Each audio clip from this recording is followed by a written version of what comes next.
Hello, today's guest is Bobby Mascia, a former Wall Street pro turned entrepreneur who now runs Green Ridge Wealth Planning. Today, we talked about how purpose doesn't just show up, why money's just a tool, the journey to passion, and what business owners often miss, having a target, not flying blind. Please like and subscribe to support the show and stay updated on future episodes. Bobby, welcome to the show. What's going on, buddy? How are you? Super good. I'm super excited to have you. I was recently a guest on Bobby's podcast, and I just feel like, man, a lot of the life experiences, or at least our views and values, are very similar. So I agree. I love Yeah. that. Can we Yeah, start we with just definitely we definitely hit it off. I mean, that was one thing we were sharing the same energy, sharing the same ideas, and it was a great time. I can't wait till it gets out.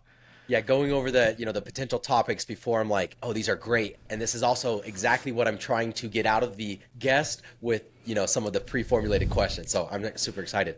But can we start with just, a minute or two of your background, who you are and what you're doing now? Yeah, I mean, listen, I'm going to try to make it short because I can go really long to where people sometimes sit on the edge of their seat and they're like, oh my God, what happens next? Yeah. But I don't think that that's really too fair. So I'm just going to back it up to I graduated double major finance and marketing from a prestigious college out here on the East Coast. And I started working on Wall Street. Wanted to be an investment banker. Fast forward a little bit after 9/11, which my office was downtown. Both my mother and my father went in for open heart surgery within 18 months of one another. My mother because she has congenital heart disease. My dad because he ate too much sausage and didn't follow his diet.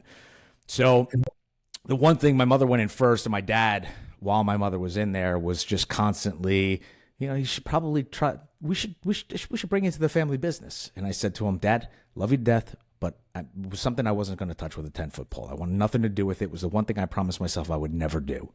And this is a restaurant business, correct? Franchising in the food space.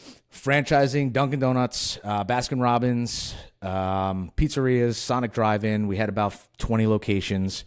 And when he finally went in for open heart surgery, that's when the last straw fell for me. And I'm a big family guy, so I was like, all right, listen, I got to get in here. So I got into the family business for the next 9 years. We doubled it from 20 to 40 locations. We were doing about 50 million in revenue. And, we were never really set up for succession. We were never really set up for anything other than continue to grow, continue to operate. Mm-hmm. And what I came to a quick realization as I started having kids was this was always going to be Dad's passion. It was always going to be Dad's business. I never really believed, because he was young at the time, and it wasn't the thing like, oh, Dad's going to retire at some point and this will be mine. I kind of looked at it as I need to go carve my own path. He's still going to be doing this for a number of decades. Let him do his thing. Let me go do mine. So I got back into finance, and I ended up on the advisory side. I've always loved Wall Street. I've always loved publicly traded companies. This go around, I was going to say, you know what, I'm going to take a lot of that knowledge and experience, and I'm going to start working with clients and building a client book and helping them to plan around their future, around their assets, to really get them to a point where they have some clarity and are able to put their head on a pillow. So, fast forward a couple of years, what I did not like about the industry was there was a lot of commission breath, a lot of guys running around selling commissionable products. All the managers were pushing sales quotas, sales quotas, sales quotas. And I said, I didn't get into this to sell. I got into this to advise. I love the idea of being an advisor. I don't love the idea of being a salesperson. So I started my own registered investment advisory firm called Green Ridge Wealth Planning. And I've grown it to about 300 million. We've got 12 people. I have a business partner that came in, and we've been crushing it. And what happened to me going around 2 years ago, it'll be 2 years in June 8th rather. So we're right around the block from that. My father passed away. He had gotten diagnosed with cancer, and he had fought it for a while. It had gone into remission, and then it came back. And when I left my dad the first year, he and I did not speak. It did not end well when I decided to pull the plug and leave. But after that first year, our relationship started getting stronger. And then as he started to see how successful I was becoming, our relationship got very strong. And we just had a different relationship than we ever had, because I was not the guy who was asking him, hey, Dad, give me money, or I'm working for you. it was, oh, you're an independent man who's on his own and has done something, and he was, it was different. So when he passed, I was executor of the estate. My mom's still alive. I have two sisters, and I had to step in before he passed to become the CEO of his company. And fortunately, I had developed a business style for the advisory practice, which I'm sure we'll get into at some point. But basically, had the right people on the bus in the right seats, built for growth, not for what we had. So I was able to take that step away. I was probably about 80% in the family business, 20% in my business at that time with the pendulum. And I was able to replicate the same organizational structure over there that I was over in the Green Ridge. So the whole concept is really, how do you create that self-managed business? And that's something that I just try to improve on and get better at every day. And I try to learn from guys like you and other clients that we work with. And that's what I've been able to do over the past 2 decades, and actually 25 years, 2.5 decades. Crap, I'm getting old, man. So that's it. I got 3 kids, and I'm married, and all that other fun stuff. Yep.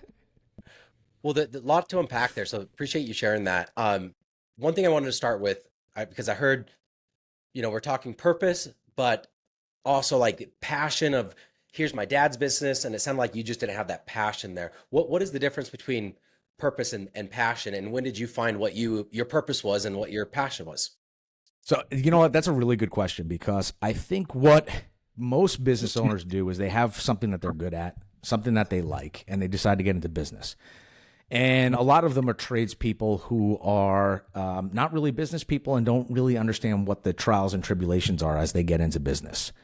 For me, I was almost the opposite. I've grown up as an entrepreneur. I mean, I remember as a teenager, I would take take bottles of soda and bottles of water and candy bars, and I would go down and I'd look through the woods of the local golf course, and I'd pick up balls, and then I would set up a stand before the 9 and sell soda, candy, and the golfers their balls back. I mean, we would go, I would just do some crazy stuff just to get money for like video games, and to, it was a different era. It was the 80s and the early 90s, and, where kids had to be, we didn't have phones, we had to be creative, and I've always been of the entrepreneurial mindset.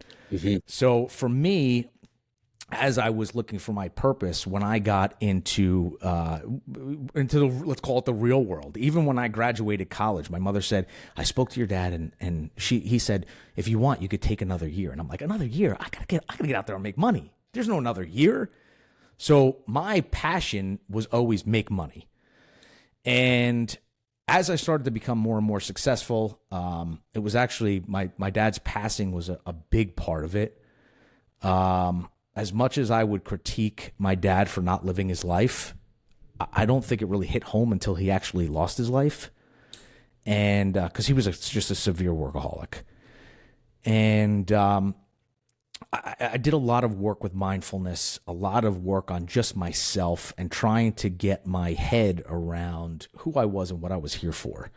Mm-hmm. And in that process, I had reflection of every year. It was always, I'm going to make more. And I'm the type of guy where I hit a target, or I put a target out there that I'm going to hit.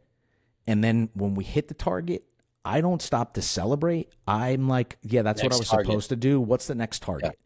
Yep. And that drives my wife crazy. It drove the people around me crazy. And what I really came to believe was, it's not money. I can't have money and success be my target. I have to find fulfillment from something else. So, I almost liken it to when you're on a plane. And when you're going through the emergency procedures and protocols, and they show the bag drop from the ceiling, and they go, if the bag drops, put it on the children first, and then do you. And it's kind of like life, I'm sorry, the opposite way. I'm thinking of the bags falling down. Yeah, put it on yourself. Put it on yourself first. That's the way I used to live my life. I'd put it on my kids first, and then I'd put me. Yep. But you put it on yourself, and then you put it on your kids. Why? Because if you can't breathe, then who the hell are you helping if you pass out? Yep. Essentially, right? And that's kind of the way I've started to focus and fulfill myself, was to find out what brings me peace, what brings me that feeling of being settled, Hmm. and being able to enjoy what I've done, who's around me, the people that are in my life. And once that started to happen, business started getting better. It just started working better. The people around me started working better. They had more freedoms to get things done. I was just taking a little bit of breath, a little bit of me time, and that is really, that has really been a big difference for me. So, if you're constantly chasing success, for me, I feel like that's not really the best way. I just keep looking for small, consistent improvements in my life, in me, in my family, time that I get to spend with my kids. And I've found that the more I do that, just that's where I get my fulfillment. And I think it's going to change as I get older. Yep. It's changed one way to another way, and I'm sure I'll evolve. But as I'm kind of working on this personal development, and I have been over the past 2 years, it's given me shed some new light on how I do things. What was the breaking point to, I'm focused on money, and I do want to add a secondary question. Why was your passion money? Because I feel like I relate to that as well, but I'm also looking at like, well, what is money? Money isn't, my passion wasn't money. My passion was probably I want self-worth and money would give me that. And then changing it to, well, I don't need money to have self-worth. I could focus on some other things. But the two question is, yeah, what do you feel like your real passion was? If you could say it was money, but because money was going to give me X, Y, Z, and then what was the trigger to realize, oh, I don't want that anymore. I want personal improvement. So it's funny because the people who tell you that money doesn't mean anything are usually the people who are rich, right? So for me, it was, I started to, my passion is what I do now. My passion is in helping people, working with business owners, being able to kind of take the step back and work strategically with them. I think the breaking point for me was I had a business that I stepped away from, my father's business. And all of a sudden, I'm running one business. I have the second business that I have to take on. I have the estate that I have to settle. I have my two sisters that are one set of variables. I have my mother as another set of variables. I have my wife and my children that are a set of variables that I need to take control of and make sure that I'm doing what I can. And really, the reason I built my business for growth was because of the success. It's because I really have something to prove, and I don't really have anybody to prove it to, but I always felt like I had something that I had to prove. And it was just the more I could be successful, the more shit I can accumulate, the more things that I can do that gave me that feeling of like I've made it. I was thinking that would fill voids in my life forever. I mean, it's always like, one of the things that I look back at is my dad will be like, oh, you can't do that. You can't do that. You can't do that. And most of the time it was, you can't do that because he had limitations on himself. Most of the time it was, you can't do that because he thought you're going to hurt yourself. He was trying to protect you from doing something stupid. But I always, from that as a little kid, I always took that and I was like, the fuck, I can't. I'm going to do it. And that chip on my shoulder got me to where I was. And then that growth mindset is like, I'm going to build my firm to grow. It worked out for me because when I got into the minutia of Dad's business and I started to reorganize it, restructure it, I was hiring new people. I was bringing people in. I was redoing procedures and just trying to give a whole overhaul. I burnt out like I've never burnt out before. I mean, I usually go through like these burnout phases, right? I go 8 months really hard, and then all of a sudden 2 months I'm tired, I'm sluggish, I don't really want to do anything. Then I revamp up and I'm super hyped up and I'm like, go on to the next one. And then I pull back a little bit because I'm like, fuck, man, I'm tired. I keep doing and it was the rinse and repeat cycle. Yeah. And then when I got to this was just a different type of burnout. And I said, you know what? I'm going to hire a coach. And I hired a coach, and through that, started a whole series of events that allowed me to digest where I'm at, be a little bit, introspective, kind of look at where I've been, what I've been through, what I'm doing, why I do certain things. And I've been able to find or re-identify what my passion is, which is really strategy. I like working with business. I like the strategy. I like the problems. I like when shit goes wrong, when we have to get into the trenches and figure it out together. I Yeah. like to have those hard conversations and come up with solutions that other people aren't thinking about. And that's what jazzes me up. And it's no longer about the money because I do it pretty much pro bono most of the time now. But I wouldn't be doing this pro bono if I had to worry about feeding the kids, if I didn't already have Right. a successful business. So Yeah, and you said catch something twenty like two. rich people are the ones that say, money doesn't mean anything. Does it take money to realize the emptiness of money, or are there steps that other people can take maybe at a much earlier age that they realize, hey, if I set my target on money, I'm going to either hit it or miss it. Let's say I hit it, but it's going to be pretty empty because I think that's a pretty, cons- you know, that's a consistent consensus among most people that have a lot of money. It's like that wasn't the right marker. I think there's a couple schools of thought, right? So you have the people who don't really expect to have too much out of life. They don't really need too much. Their cost of living on a monthly basis is a little bit lower Yeah. than a lot lower than mine, right? That's my own issues that I'm also dealing with, right?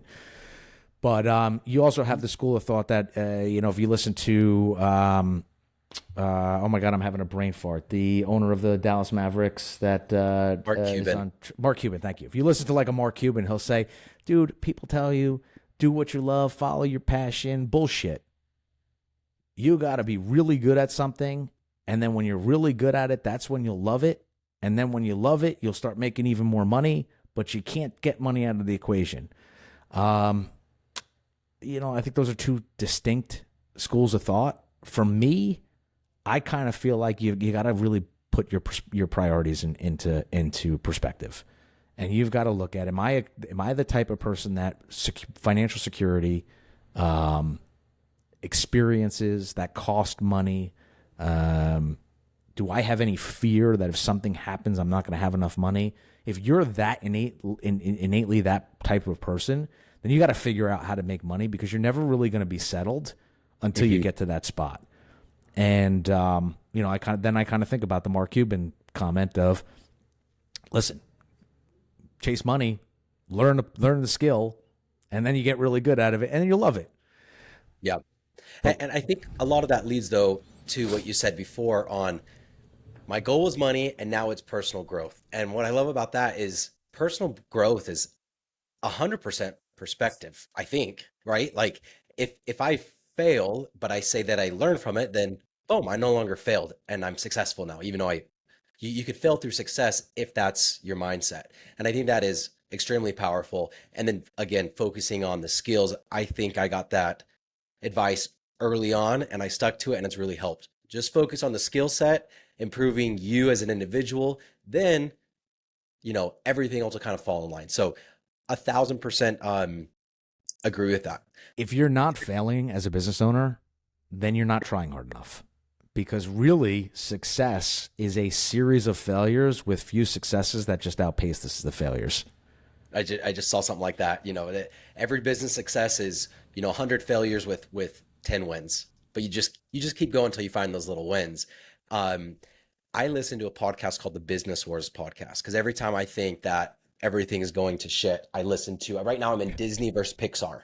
I had no idea that Steve Jobs funded Pixar. Pixar. Anyways, Yep. and I had no idea that they almost went out of business every other year for 20 years. And I had no idea that DreamWorks did the same thing. And I know idea that FedEx, the guy kept his business alive by going to Vegas and gambling his last $6,000 to make enough money to, make payroll. And it's just like, holy crap, all these Nike, same thing. They almost Amazon spent, was in tremendous debt yeah. before they were able to turn positive.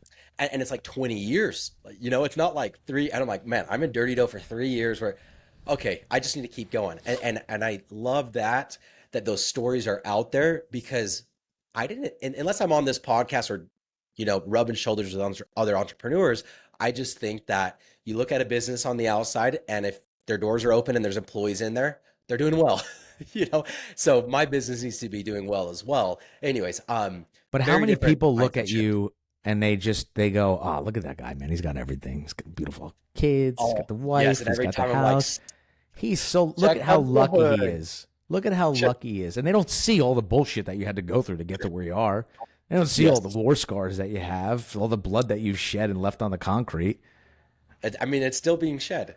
I just spoke with somebody about that a few weeks ago, and I was like, getting by. And he's like, what do you mean getting by? I see you guys are opening up stores every week. I'm like, yeah, we are, but like, take a look under the hood, man. We're going very quick, and we're making 1,000 freaking mistakes, and it is more stressful than anything else I've ever experienced in my life. Which again, going back to personal growth, I'm like, okay, this is definitely the best thing for me. Um, on just kind of shifting that mindset. Jumping into, I want to ask what the hardest moment of your life, or one of the hardest ones. You don't have to pinpoint the hardest one. And then I also want to ask you what associated belief or philosophy with that helps you get through, whether that's, finding the purpose and attaching yourself to it, making sure you're working your passion, or anything else that you've spoken about.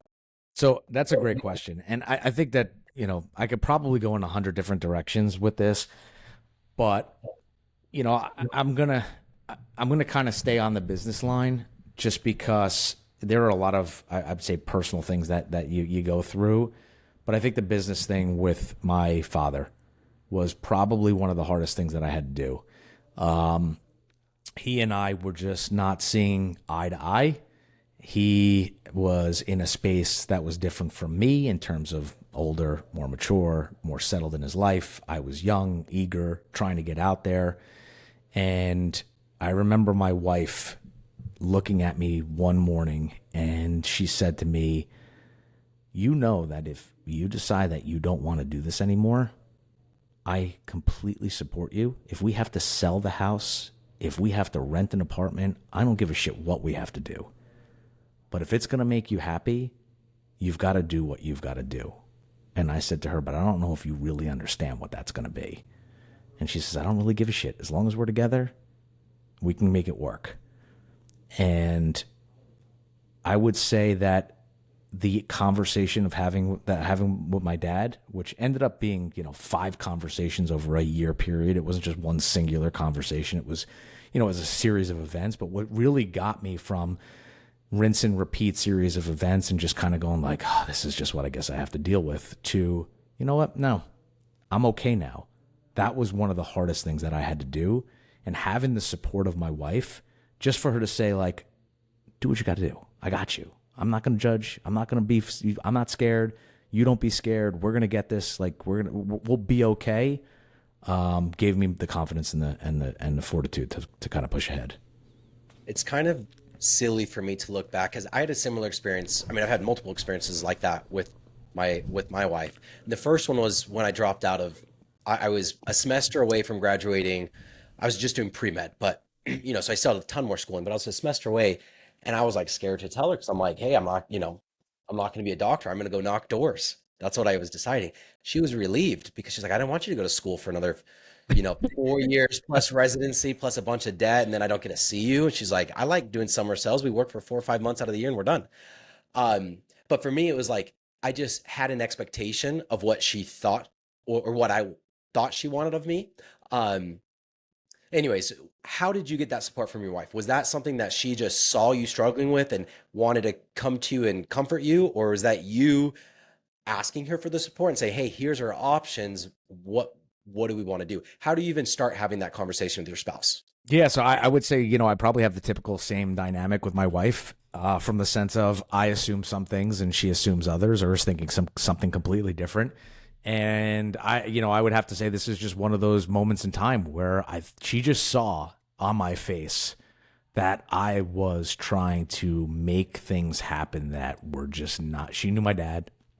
She knew the dynamic. She knew what was going on. And she just took it upon herself. She just said it one morning. Just said it. Mm-hmm. And she'd seen all the stress that I was dealing with and everything that I was going through.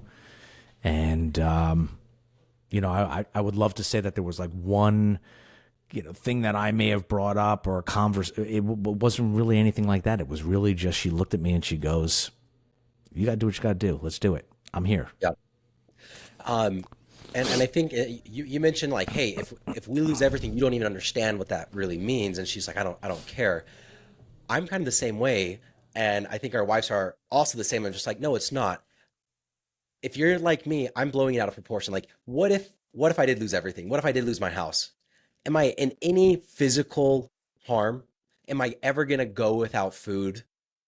I No. wasn't Like, worried about losing my house. I was more, I was more, this is going to change the relationship with my parents. This is going to change the relationship with my dad. Probably going to make it awkward for my sisters as well. okay, so it wasn't on the My financial kids, side.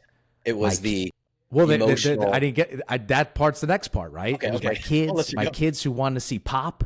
They Yeah. want to go over to grandma's house and see grandma and see Pop, and that was gonna be compromised. And then on the flip side, it was, if I'm gonna go do something where I'm gonna start the path of creating my own business, it's gonna require a lot of time, a lot of energy, a lot of effort, eventually a lot of capital.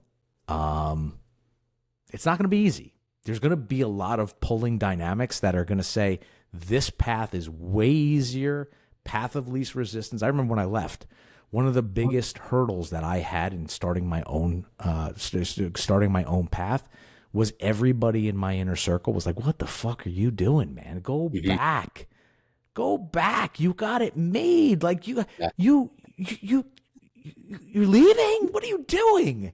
And having to hear that time over and time over again, I ended up stopped talking to people. I put myself at an arm's length, and I was like, I can't hear that. I need words of encouragement. I need to hear people say, hey, listen, you're going to fucking kill it. Go do it. And I got some of that, and that's kind of what kept me going, because I think we all, as much as we want to say, tell me I can't do it, and I'll tell you go fuck yourself, and then I'm going to go do it 10 times better than it could have been done before. If you don't have little words of encouragement, if everyone's telling you, no, you're not going to do it, emotionally, that's really hard. Oh, absolutely. That is, it's devastating to be like, I'm in this myself. When I dropped out of school, it went from, I dropped out of school and you're an idiot to, okay, I'm just not going to say that. I'm just going to tell everybody I'm taking a break. Everybody's fine with you taking a break. Yeah. And I'm just on a break for the rest of my life. I'll die before I go back. People, and I'm just like, why? And I'm asking myself, Wait, like, Bennett, why is didn't that? you? Why? Aren't you in med school? Didn't you? No, I'm thinking. Yeah, just on a break. I'll be back in a few years. But why is that about human nature? What is it that when I see Bobby as having a good gig in a business, I don't care if you like it or you don't. It's just, in my mind, it's a good gig. And if you leave that, I'm going to tell you shouldn't have left that because I know better than you. Like, what is about that? Because that's very common in human nature. And I know this is off track, but I'd love to hear your thoughts. I don't think people, there are very few of us that actually have the guts to go out and do it. Most people talk about it. They'll talk, maybe they'll start a side gig. They'll still keep their job. Yep. They'll still anchor themselves to a salary, and they're afraid to do it. And it's fear. It's fear, and it's change. And as long as people are fearful and they don't like change, that's going to separate us from the business owners and our ability to earn versus the people who just want to. And it's no dig, right? But that's the risk reward ratio, right?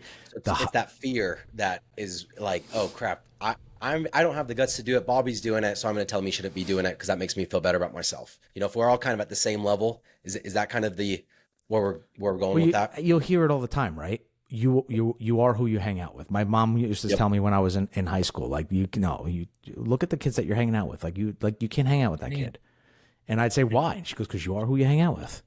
And as you start to get a little bit more mature and you start to learn that, you really start to level out with the people that are around you. And you've got to evolve your relationships, and you've got to kind of get to more like-minded people. And even when you get to more like-minded people, you're going to want to then say, okay, what is the next person doing? And if you have people around you that are pushing you, then you're going to continue to push.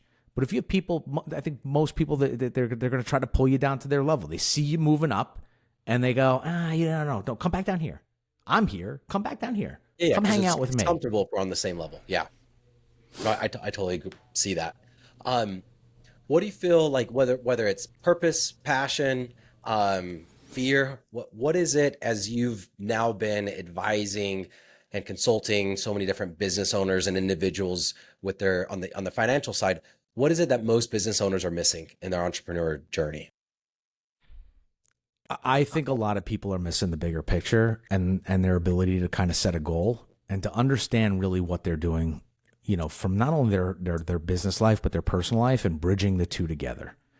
Because I've seen it time and time again. My business is worth, I'm not going to, I've identified myself. I can't sell my business. I identify with the business. Yep. And, it's one thing to be passionate about what you do. It's another thing to anchor yourself and anchor your identification to a business. So I think that most people going through the process of really understanding what the goal is, looking at their business more as an asset instead of their identity, really thinking strategically about how to take it from where they are today to where they need to be in order to live the life that they want to live. Because I think once you start to talk about what is it you want to do, where do you want to be, how do you want your kids to live, what gets you inspired, what motivates you, why do you wake up out of bed and do what you do? What are the things that you could do if you didn't have to go to work? How could you do you even care about giving back to society? Some people do, some people don't. If you want to give back, what are the types of things that you want to do to give back?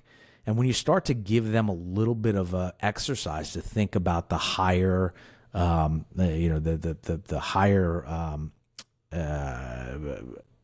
things that they can do beyond just the day-to-day work stuff, then they start to slowly break free. And then their mindset shifts. And then they start to see, okay, you know what? I do have to start to put different people in place. I do have to start getting better alignment or processes, or, I have to be a little bit more focused in this specific vertical and less scattered all over the place. So those conversations are what get me jazzed up, because we work through problems together. We give them a target and they start working to the target. And when they hit that target, it's a moment to celebrate, to stop everybody and slow everybody down and say, hey, listen, we're going to celebrate. We can create a new target. Let's appreciate where we are, because we said we were going to be here. We either did it in the amount of time we said, maybe it took a little bit longer, maybe we did it a little bit faster, but let's appreciate that we're here, and where are we going next?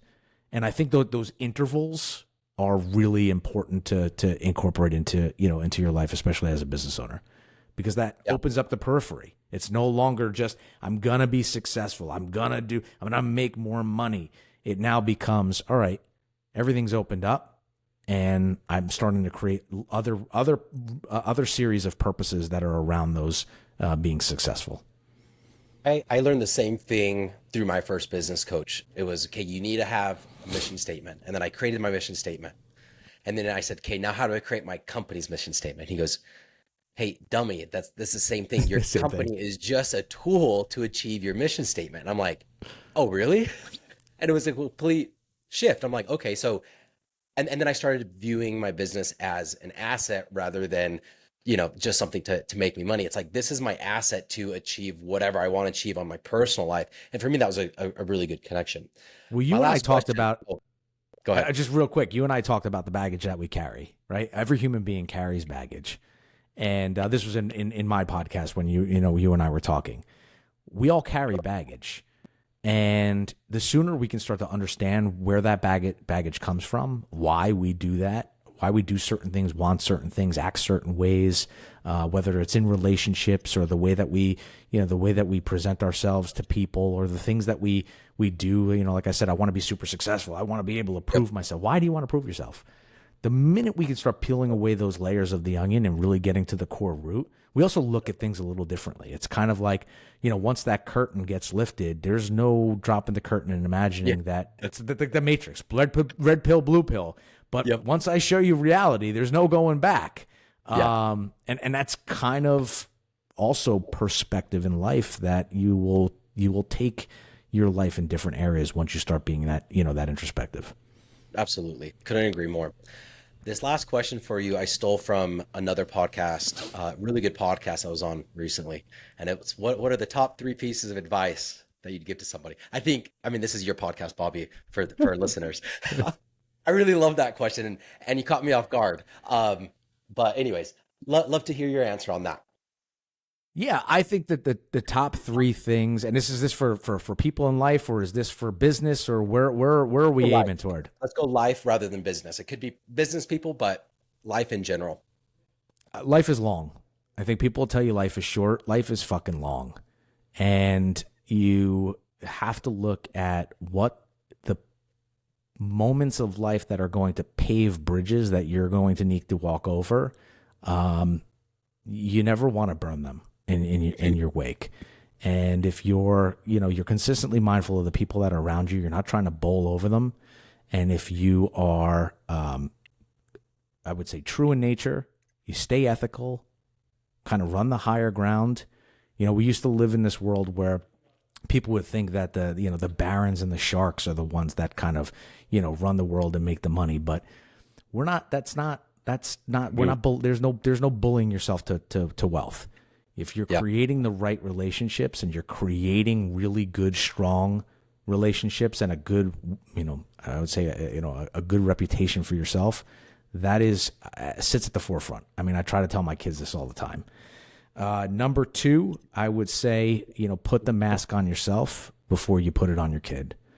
As long as you're able to take care of yourself, you're going to just show up as a better person. And people show up in many different ways. I see dads and moms that show up, but they're not present. They're not there. They're not connecting. They're just present. They're just in the room.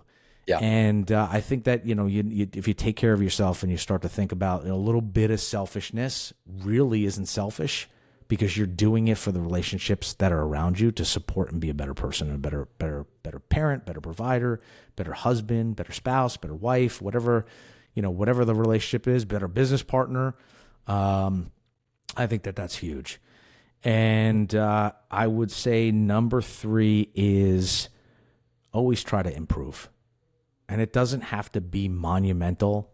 Small things over time become huge, monumental. And there's, I think we're gonna talk about little plagiarism, right? I heard this from somebody else, and I couldn't be any more true. We overestimate what we can do in a year or 2 years, but we really underestimate what we can do in 10.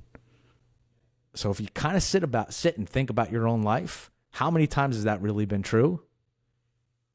And I know for me, it has. Absolutely. I mean, it's all about playing the long game, for sure.